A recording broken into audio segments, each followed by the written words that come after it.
चलिए अब समझते हैं वेल्टर का मतलब।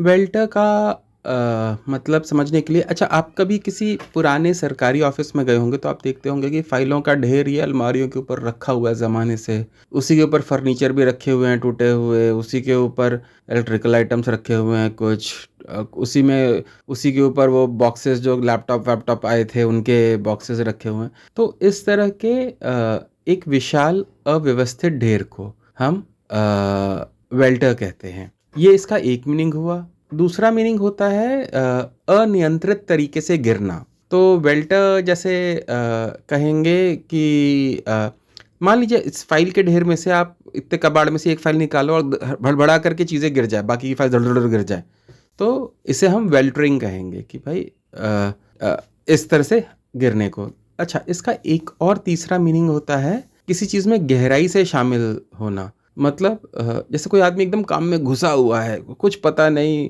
कि बगल में सांप निकल गया, हिप्पोपोटामस निकल गया, कोई आ रहा है कोई जा रहा है, खाना बन रहा है, चाय कॉफ़ी गिर रही है, पूरी तरह से घुसा हुआ है उसमें, उसे भी हम वेल्टर कहते हैं। तो ये 3 मीनिंग है वेल्टर के। तो जैसे एग्जाम्पल अगर देखेंगे तो वेल्टर ऑफ अनएक्सपेक्टेड डिफ़िकल्टीज हो सकती है, ठीक है, मतलब इतनी सारी उलझी हुई। या वेल्टर ऑफ कन्फ्लिक्टिंग डेटा हो सकता है, मतलब एक ऐसा अव्यवस्थित ढेर ऑफ डेटा का ढेर है, या ढेर मतलब एकदम बहुत सारा एक ढेर डिफ़िकल्टीज का आगे सर पे पड़ गया। तो ये सब वेल्टरिंग है, ये सब वेल्टर है।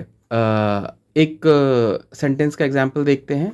The files in the pile over almirah welter every time someone tries to pull out one. मतलब जब भी कोई फाइल्स को बाहर निकालने की कोशिश करता है अलमारी पर से, तो फाइलों का ढेर गिर पड़ता है। तो मुझे आशा है कि आपको वेल्टर समझ में आया होगा।